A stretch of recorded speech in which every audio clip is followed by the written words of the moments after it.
రుతురాజ్ గైక్వాడ్, దేవదత్ పడిక్కల్ లాంటి ప్లేయర్స్ని పక్కన పెట్టి ఇండియన్ టీం ఓడిఐ సిరీస్కి ఆయుష్ బదానీని సెలెక్ట్ చేసుకుంది.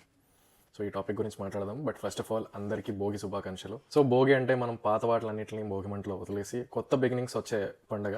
సో ఐ హోప్ ఈ భోగి పండుగతో మన నెగిటివిటీ అండ్ మన కష్టాలన్నీ భోగి మంటలో మనం వదిలేసి ఒక new start, new happiness, new peace of mind వస్తుందని చెప్పి నేను కోరుకుంటున్నాను. Coming to India versus New Zealand ODI cricket, first ఓడిఐలో వాషింగ్టన్ సుందర్కి ఇంజురీ అయింది. వాషింగ్టన్ సుందర్ని రిప్లేస్ చేస్తూ ఆయుష్ బదానీని తెచ్చుకున్నారు. బట్ ఆయుష్ బదానీ ఎక్కడి నుంచి వచ్చాడు? He's out of the picture కదా. రుతురాజ్ గైక్వాడ్, దేవదత్ పడిక్కల్ లాంటి ప్లేయర్స్ చాలా బాగా పర్ఫామ్ చేస్తున్నారు కదా. వై ఆయుష్ బదానీ అని చెప్పి అందరికీ ఒక బిగ్ సర్ప్రైజ్ అయింది, షాక్ అయింది యాక్చువల్లీ. దాంతోపాటు Ayush Badani is from Delhi and he played for ఎల్ఎస్జీకి గంభీర్ 2 ఏళ్ళు కోచ్ చేశాడు. And Gambhir is from Delhi. Harshit రానాకి చేస్తున్నట్టు ఆయుష్ బదానీకి కూడా ఫేవరెటిజం చేస్తున్నారని చెప్పి అందరూ అంటున్నారు. ఓకే, పాయింట్ ఏంటంటే వాషింగ్టన్ సుందర్ ఒక ఆఫ్ స్పిన్నర్.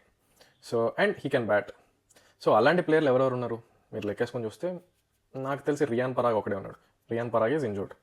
సో నెక్స్ట్ ఉన్న player I think he is Ayush Badani, because Ayush Badani bowling చాలా బాగా వేస్తున్నాడు. విజయ్ హజారే ట్రోఫీలో he can bowl 6 on overs. So ఈ సెలెక్షన్ అనేది for me it's not that much questionable. But he should be in 15. But playing లెవెల్లో కూడా ఆడిపిస్తే I think it is a questionable selection. Because Nitish Reddy చాలా సిరీస్ల నుంచి టీంతో ట్రావెల్ అవుతున్నాడు and he's just fielding.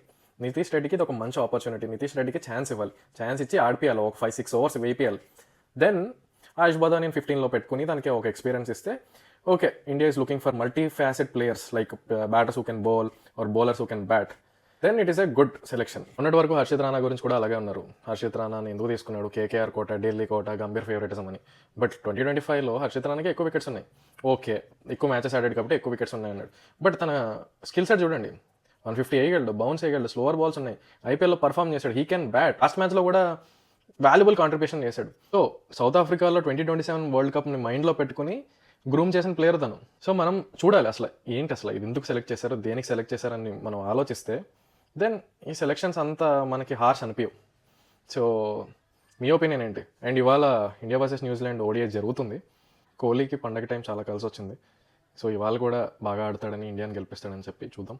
So Ayush Badani selection గురించి మీ ఒపీనియన్ ఏంటి? Please let us know in the comments and follow us for more cricket content.